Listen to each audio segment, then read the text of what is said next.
Welcome to the WHHI-TV Daily News. It's a beautiful day in the Lowcountry. I'm Betsy McDaniel, and here are today's headlines. The next time you get stuck on the iconic Woods Memorial Swing Bridge between downtown Beaufort and Ladies Island, you can console yourself with the fact that you're on a piece of U.S. history.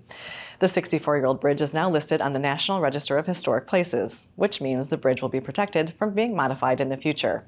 Aesthetically, that's good news, but upgrades to make it more convenient will be tough.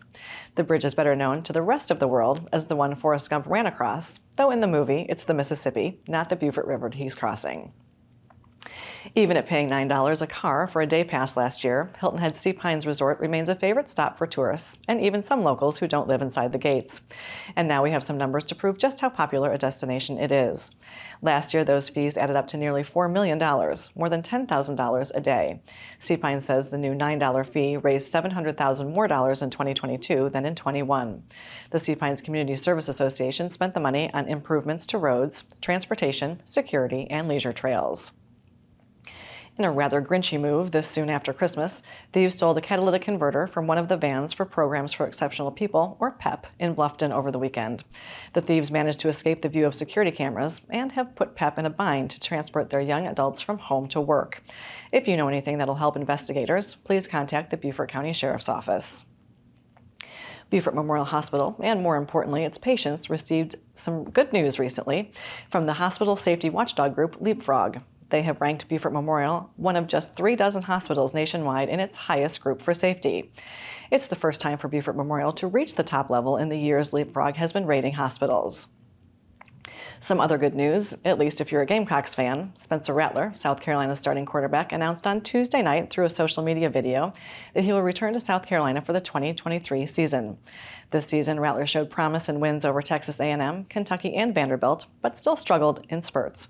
But he did end the regular season, with two huge upset wins over number 5 Tennessee and the Gamecocks' biggest rival, number 8 Clemson.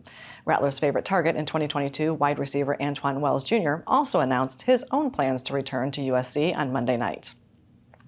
And now we're getting into some really rare air in the Mega Millions lottery. Again, nobody won the $1.1 billion lottery, so Friday's jackpot will rise to at least $1.35 billion. 16 tickets matched 5 numbers to win $1 million each, 3 of them also buying the Megaplier to win a $3 million prize. None of those tickets were sold in South Carolina or Georgia. The all-time lottery record is a little more than $2 billion won on Powerball last November. The media sources on your screen will have more on these and other stories, and we would love for you to like us on Facebook and follow us on Instagram at WHHI-TV.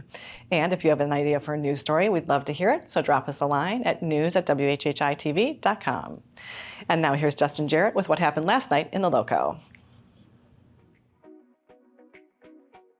Hey, it's time for Last Night in the Lowco on WHHI, powered by LowcoSports.com.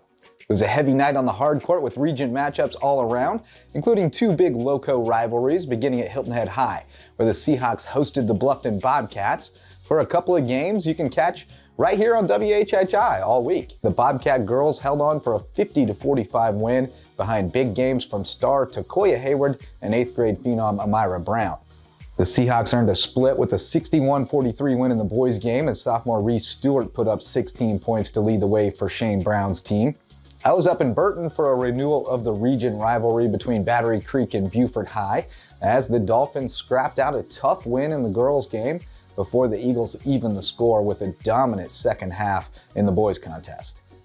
Kiara Wilson racked up 17 points, 11 rebounds, and 5 steals, and Armani Hutchinson had 10 points and 15 boards to lead Creek's girls to a 47-37 win. It looked like the Dolphins might pull off the sweep when Kanye Freeman scored all 13 of Battery Creek's first quarter points to jump out to an 8-point lead in the boys' game, but the Eagles settled in and pitched a second quarter shutout, then pulled away to win 46-27 as Sully Gay poured in 15 points and Michael Dennison had 12 points and 15 boards.